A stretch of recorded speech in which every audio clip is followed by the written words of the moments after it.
getting lumped up with RockerMike and Rob Rossi. I'm getting lumped up with RockerMike and Rob Rossi. Well, I'm lumped up, but I'm okay. It's gonna get lumped up anyway. You better call back the posse. Just getting lumped up with RockerMike and Rob Rossi. Getting lumped up with RockerMike and Rob Rossi.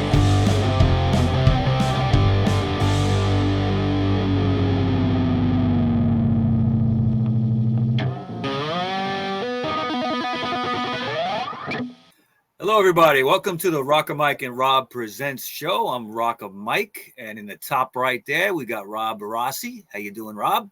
I'm doing pretty good today. Good, good. And below, we've got author Sal Cangemi. I'd like to welcome you to the show, Sal. Happy to be here, man. I love the show. I've been watching it for the last 8 months or so. Man, thank you. Appreciate it. And you've written 3 great books that we're going to talk about a little bit here. And we're going to pick your brain as to, what makes you tick. And let me just tell everybody right off the bat, me and Sal know each other for a long time. We know each other like 35 years. And I was thinking about that today, how long we know each other. So yeah, we were 2 when we met. Yeah, we were 2. Right. I'm 37 now, and you're a little older than me. You're 38. Yeah, I got it. Dude, you know what? I love the title of the children's book, The Demon, the Dumbwaiter, and the Douchebag. I mean, anytime there's the word douchebag in the title, that's good. It's Hellbound Books. Hellbound Books. Now, I mean, I got 2 of your books here. The most recent is The Kane Consequence. That's it. Okay, and then the one you wrote before that is your children's book called Mr. Splendid, a Blightful Book. That's for the kids. Did you make up that book? Did you make up that word Blightville? Yes. Okay, figured that. And there's the douchebag book. Yeah, that's the douchebag.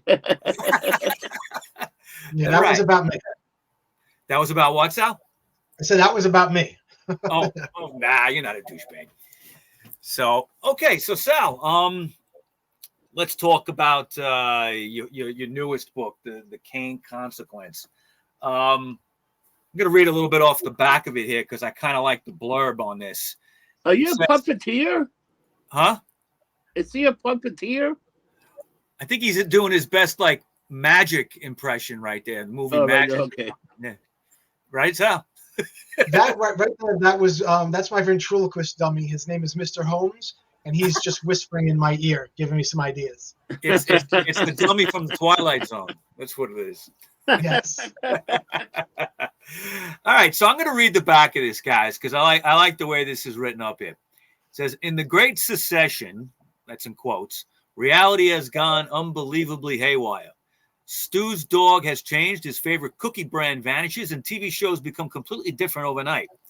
To crack the case, Stu teams up with a bitter former child star, a witch who spells misfire more often than not, and an entrepreneur cursed with epic lousy luck. Can they get along long enough to stop the madness? Meanwhile, occultist Barclay Crane stirs up trouble with his own motley crew of weirdos. Get ready for a wild ride through the lands filled with haunted toilets, crazed soccer moms, and magic brothels.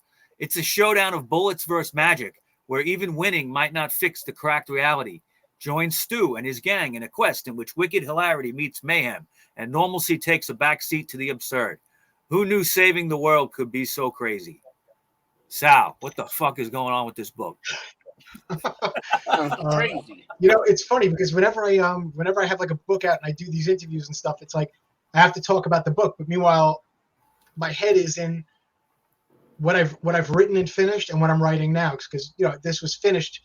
By the time it's published, you're finished with it, for a while. Right. So I kind of had to refamiliarize myself.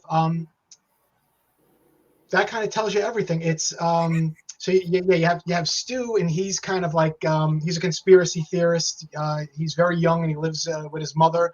And you have Rex Dolan, who's a former child star of a TV show from the early '90s called Happy Jack, and he's crazy. And basically, the way I got the idea for this book was I was writing the book, and I was also writing something else like a novella, and I merged the 2 ideas together. And So basically, it's the story of, I don't know if you guys are familiar with this thing called the Mandela effect. Yeah, where, oh, yeah. like, Yeah. large We've groups talked of about people, like, yeah, okay. And so I was like, I went down the rabbit hole with this idea, like with the Mandela effect. So this book is kind of like, that's where I got the idea of the Kane consequence. And it's like, Kane is responsible for these changes that are happening in reality, but not everybody sees them. And this group of people that have come together, who couldn't be the four worst people to, work together, they come together, and they're people who happen to notice the changes. And one of the changes is this thing has taken place called the Great Secession. And the reason this has taken place is because America has found itself in a point where people who don't agree can no longer get along at all. So instead of having states and stuff, we've seceded into all these different lands where people live only with people who are exactly like them. And it's just it gets a little interesting for me. It sounds like it's definitely taking points from what's going on today in the world. Yeah, I mean, I even say in the book it began with politics, and then it's kind of expanded. And there's a land called Porno Land, and there's a land called Corporate Land, and that's where a lot of the humor comes in. Is as they travel through these lands, you see. I like to poke fun of society. So, well, you know what? It's definitely satirical, which is something that satire is, unfortunately, in my opinion, lost on a lot of people today. It's something that maybe our generation older than us get it, but satire is lost on the younger generation, I think, too much, which is why they're so sensitive. Yeah, everything is very literal these days, right? Yeah. There's no nuances. There's no, no one gets it. It's that you can't satire something. It's too offensive to do that. Yeah, if people even understand what you're doing. If they that's true. If they even get it, which is a shame. But I did breeze through the book, and I did find it very satirical. And I got to ask you a stupid question, because I know your background so well, your horror background. The cover of this book, this guy looks like Peter Cushing, man. I've been hearing that a lot, and the simple answer is, Ina did the cover. Okay. And when she asked me how I pictured Barclay Kane, I said I picture him looking like Peter Cushing.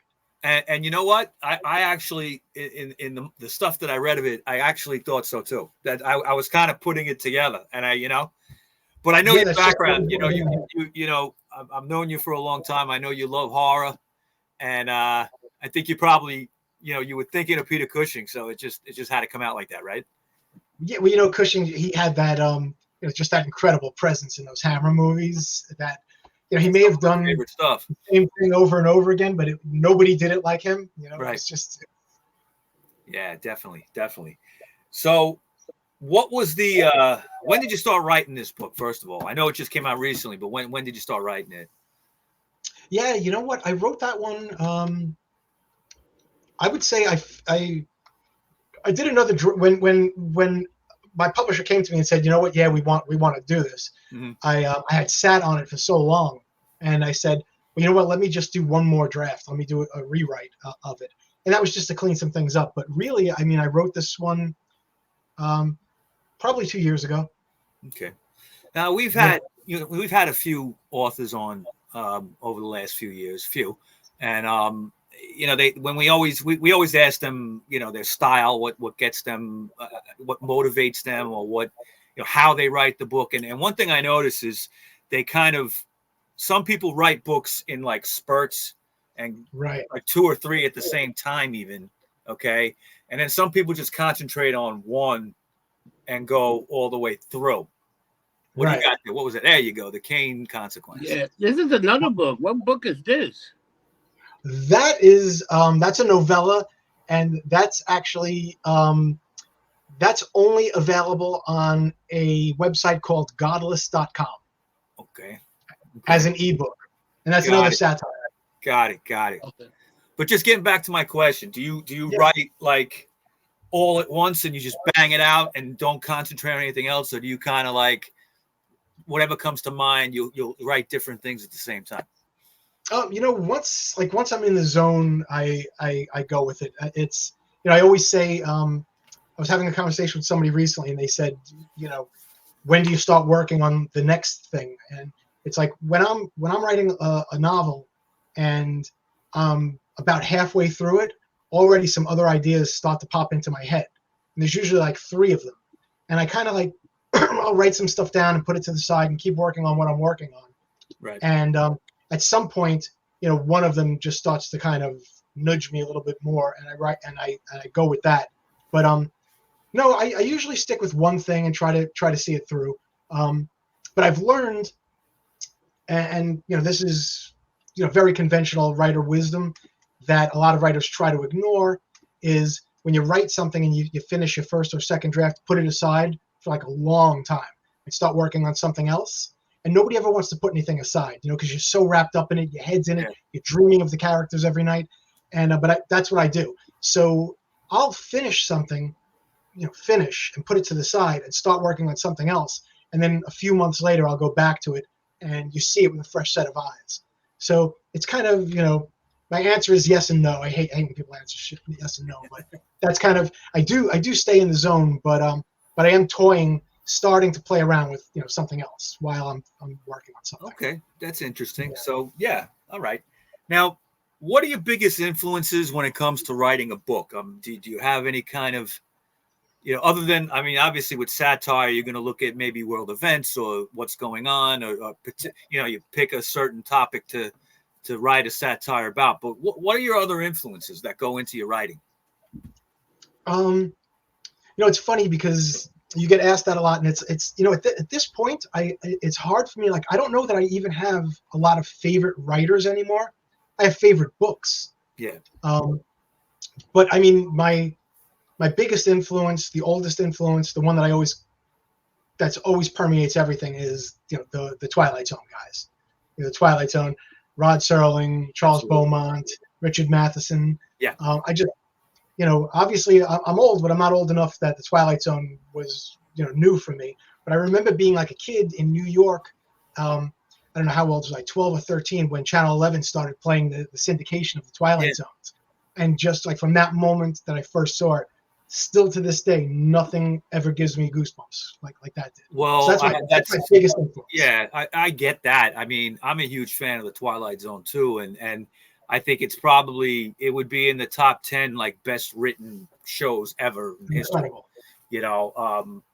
Even the later episodes when they went to an hour, there's some very interesting ones there, that right. People kind of forget about. But yeah, I mean, definitely the Twilight Zone holds up whenever they do that marathon, like on New Year's and stuff. You get sucked in. It's still creepy shit. Like when you look at it, especially my favorite one is still the one where everybody they were telling the girl how ugly she is, and then that was a great episode. The Eye of the Beholder. And then the other one where the guy finally got all the time in the world to read all the books. Burgess Meredith, I have enough at last. I actually saw that one recently, and it was on something streaming had the Zone on. I watched it, and I'm just every time I see that one, you're like, the world's gonna end. He's gonna break his glasses, but when he does, you just go like, oh shit, man! It's like it's one of the few Twilight Zones where the good guy is the one that gets the shaft at the end. Usually the bad people get the comeuppance. That's true. See, this is like a down ending. This is what's so beautiful about the Twilight Zone. You start talking about it, and just like what Rob said, people just suddenly start saying, I love the one, my favorite one. And it's just that's the beauty of it, is everybody's got their favorites, The other one is the William Shatner one with the little gremlin on the plane. Oh yeah, of course. How about this one? Do you guys remember the one with the professor from Gilligan's Island, Russell Johnson, where he goes back in time and he tries to stop Lincoln's assassination? Yeah. That's one people forget about. I always like that one. That's a good one. But you know what it is? That one doesn't get played that much. That's the problem. Because I think that was an hour. The ones that went to an hour, I think they don't play as much. Yeah. I'm pretty sure, So what about Sal? I mean, going back a lot of years, I saw you as a musician. Okay, you play guitar. You're very good at it, by the way. Oh wow! And you were in some great bands, most particularly the Beauty School Dropouts. I'm sure some of our listeners out here might remember you guys, because we got like a big punk rock background here. And how about are you still playing today, guitar or anything, or what? Yeah, I still play. We don't. I still, play with those guys once in a blue moon. We put something together, but we don't do it that often. But every once in a while, we hit the city. We were at the Bowery over the right. summer last summer. Yep. We did that, but not a lot. Not a lot. You're concentrating mostly on the writing, huh? I am. It takes. The funny thing about writing is it takes a lot of time. That's like one of the things is. I told you I was like doing an interview recently, and they were asking me, how do you decide what you're going to write next? And it's always hard because, you got a couple of ideas and you say, well, which one of these ideas am I really comfortable with spending like the next year of my life on? Wow. Right. A year and a half because, I work full time. So I have to write on time off. And that's why it always blows my mind when I see these novelists that are full-time writers and it takes them 3 or 5 years to write a novel. I'm like, what the hell are you doing? I don't understand that. I could put one out in a year and part time. So Yeah. I don't get it. Yeah. I mean, it's different than music, that's for sure, right? As like writing songs, it's way different than writing a book. Yeah, I mean, it's like I said, you have to, you decide on something and you say, well, is this, or you have to. Sometimes it's really tough to look at an idea and you start writing a novel and you got to think to yourself, am I going to get 80 pages into this and then run out of ideas? Yeah. Or is this idea enough to sustain a novel? Right. And then you realize that it's not really the idea that sustains a novel; it's the characters, right? And that's why, like, a lot. One of the things that the question that writers hate more than anything is when someone asks them, "Where do you get your ideas?" And there's a million reasons they say why writers hate that question. One of the ideas is that, well, they don't like being asked that because they don't know where they get their ideas, right? Nah, they And don't. I think it's because the suggestion in that question is that an idea is a story, and an idea is not a story. If you're a writer, you'll always get somebody that comes up to you and says, "I've got an idea for a story." The guy's walking down the street and he finds a suitcase and it's full of gold, and there you go. Yeah. Share the money with me. Write that. That's that's a situation. That's not a story. That's not how it works. That's not how it works. Yeah. What sustains it is characters and Yeah. it has to be. So really, the idea is not the story. Ideas are all over. Yeah, and I guess it's got to ebb and flow, and you're gonna have days where you might sit down in front of the laptop or whatever you use, and everything's flowing, and then some days you're just not sure where to go with it, right? Yeah, and you just do it because I can't remember what writer said this, but he said never wait for inspiration and never wait until you feel like doing it, because you're going to sit down and write, and some days it's just going to come flowing through and it's going great. Other days, every paragraph is a struggle, but 6 months later, when you look back at it, you won't know which is which. So you always got to put the work. Yeah. It's about work. But like you said, it's like I get up early every morning to write before I go to work, and I always know when it's going well when I'm writing and I'm looking at the clock and I'm writing and it's like, God damn it, I gotta go. And those are the days where you just know it's going well. Well, Hey, it's so almost Sal, it's like you're working under pressure. You say. Yeah. So Sal, I feel like you were starting like a little universe with Brightville book. Like your own little universe. Mr. That one. Splendid. Yeah, that one. The Blightfield book. That one's for the kids, and I actually finished the second book in the series. Wow. I have two different publishers. Hellbound Books publishes my adult stuff. D&T Publishing published Mr. Splendid. Yeah. And so I did finish the second book in the series, but I don't know what's going on with it now. Which would be, if we decide if the publisher or we decide not to put it out, it would be a shame because the second book is really, really good. But we'll see. But yeah, I did create a world. A world there, right? Yeah, what was the inspiration to write a book for kids? Well, I mean, I'm pretty immature, so that's a start. And I don't know. I mean, it's funny that you asked that because Mr. Splendid, this idea came to me, and it was the idea that these kids are riding their bicycles, and there's this abandoned house in their neighborhood. Right. And the very next day, they're riding their bicycles, and the house is brand new, and the lawn is brand new, and everything is beautiful. Wow. It couldn't possibly have happened overnight. And I wasn't sure where I wanted to go with that story, if I wanted to go with an adult story or a kid's story. So you talk about, spending a lot of time. I started writing it both ways, and because I just couldn't make my mind up. And it's a terrible way to it's a terrible way to make a decision. I should have flipped the coin, because it took a long time, and it just started to flow as a middle grade book. So I just did it. And Mr. Splendid is this guy that just shows up in the town of Blightville overnight, and he's perfect. That's why he's Mr. Splendid.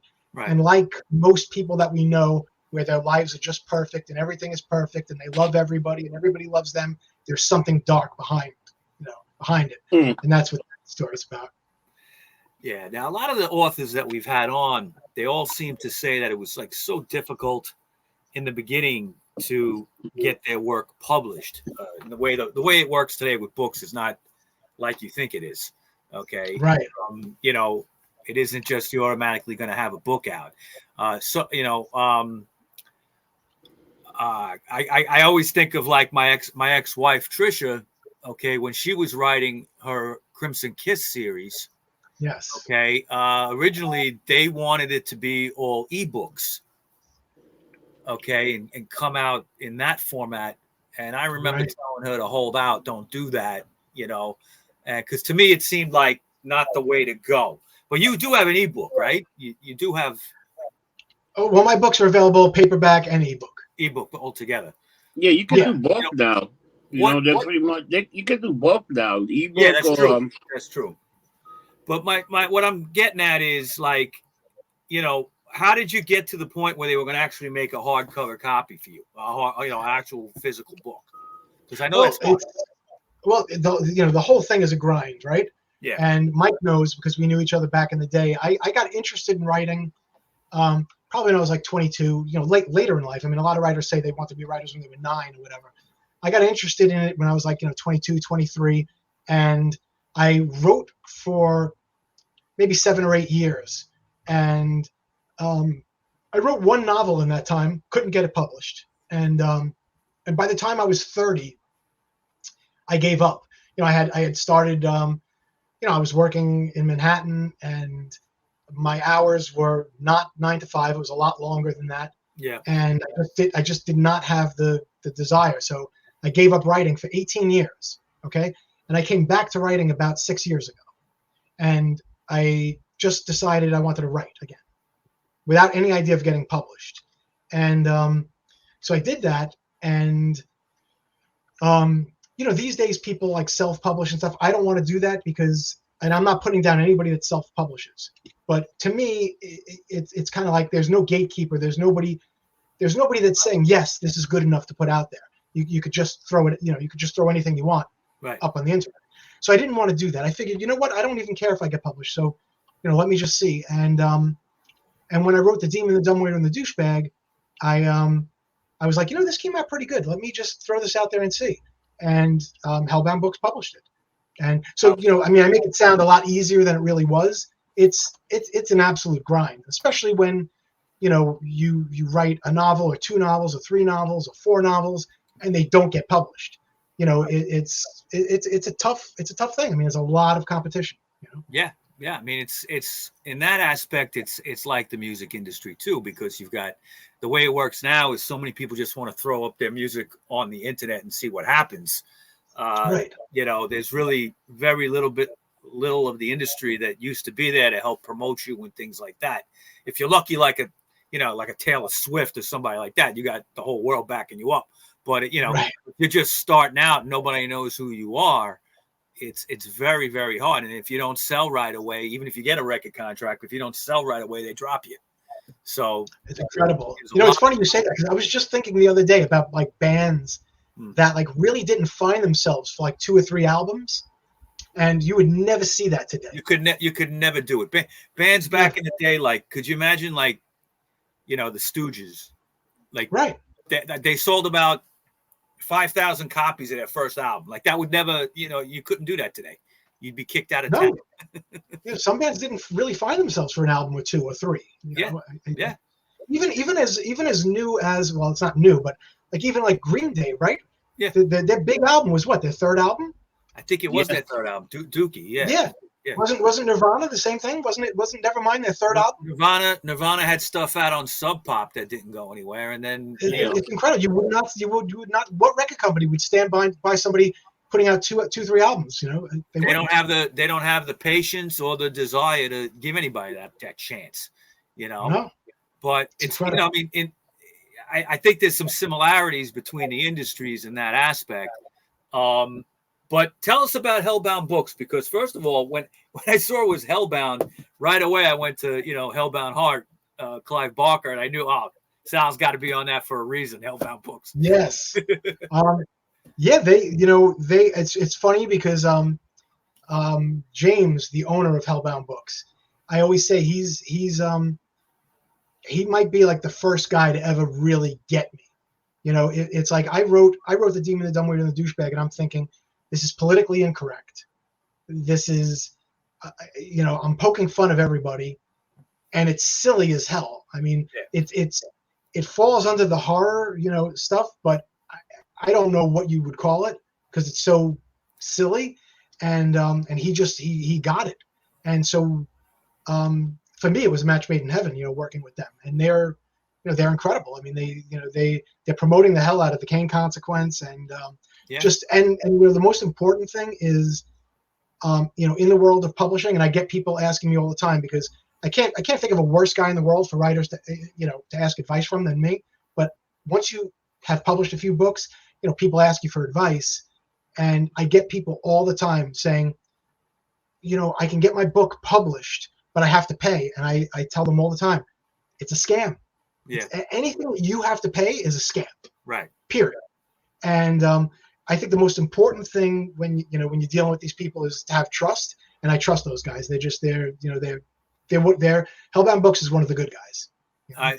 That's great to hear, because you hear about so many people getting ripped off in different endeavors that they do, and whether it's writing or music or whatever. But everything, any form of the arts. Yeah, and you're saying they get you. That's important too. Yeah. Definitely, that's great. Tell us about the Demon, the Dumbwaiter, and the Douchebag. I gotta know about this one. That's the one that started that.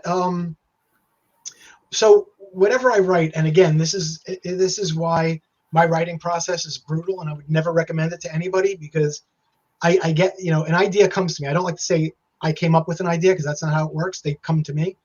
An idea comes to me, and I start to write it, and the book almost never ends up the way I planned for it to come out.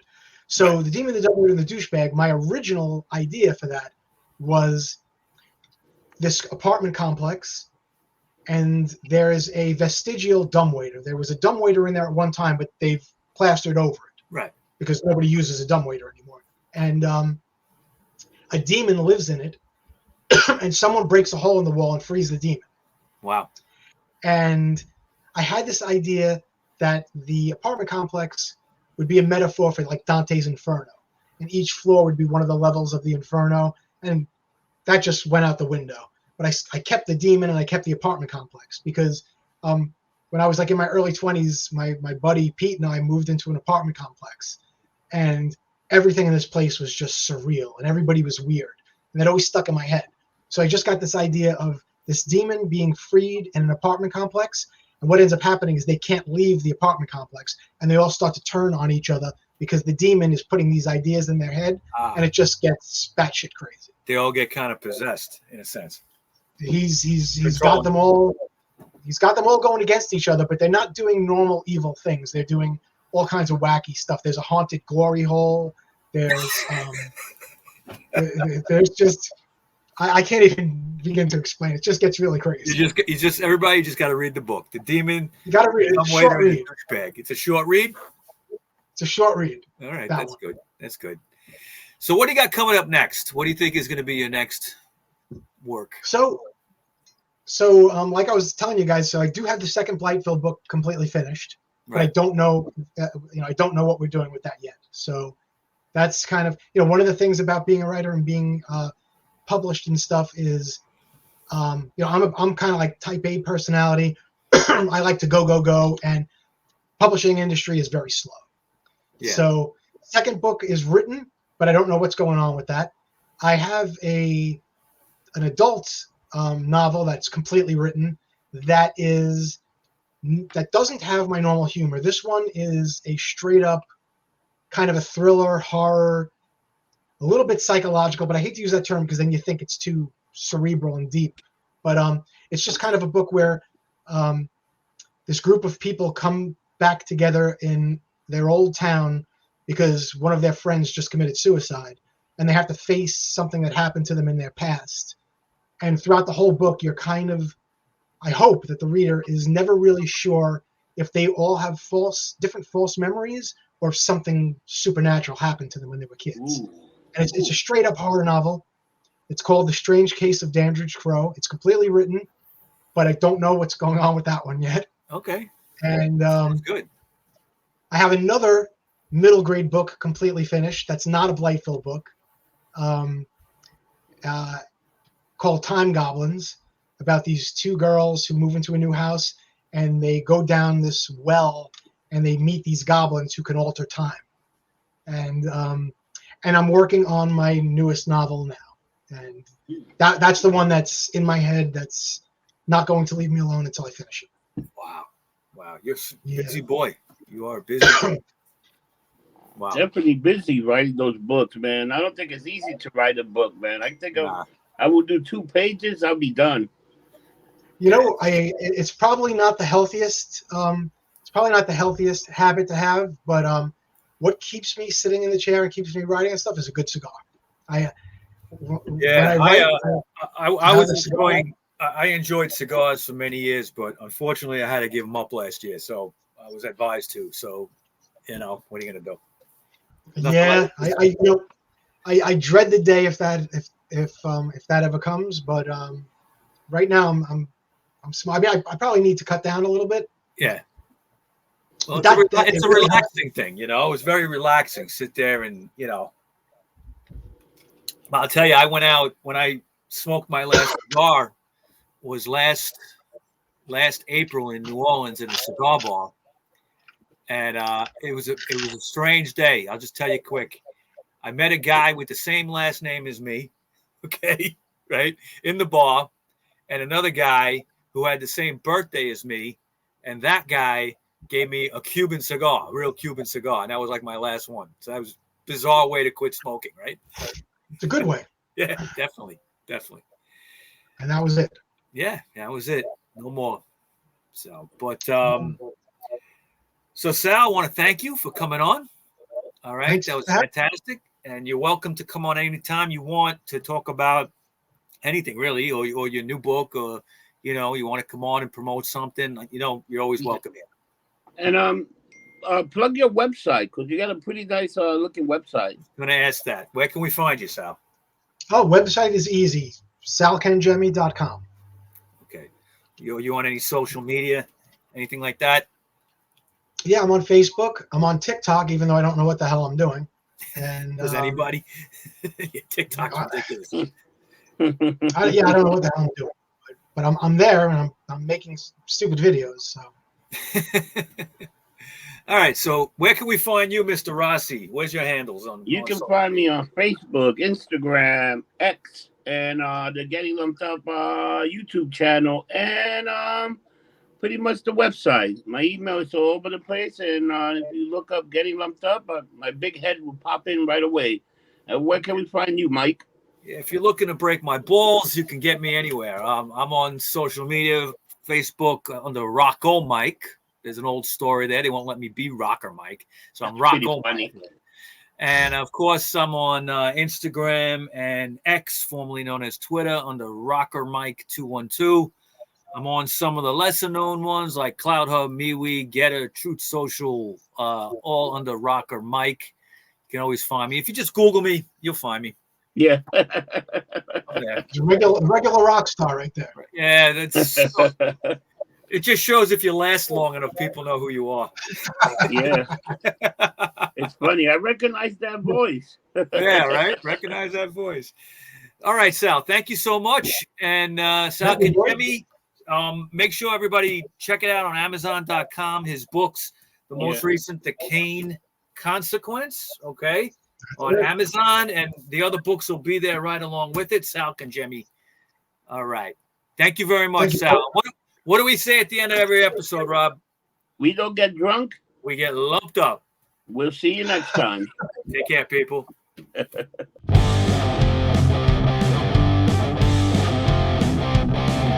I'm getting lumped up with RockerMike and Rob Rossi. I'm getting lumped up with RockerMike and Rob Rossi. Well, I'm lumped up, but I'm okay. It's gonna get lumped up anyway. You better call back your posse. Just getting lumped up with RockerMike and Rob Rossi.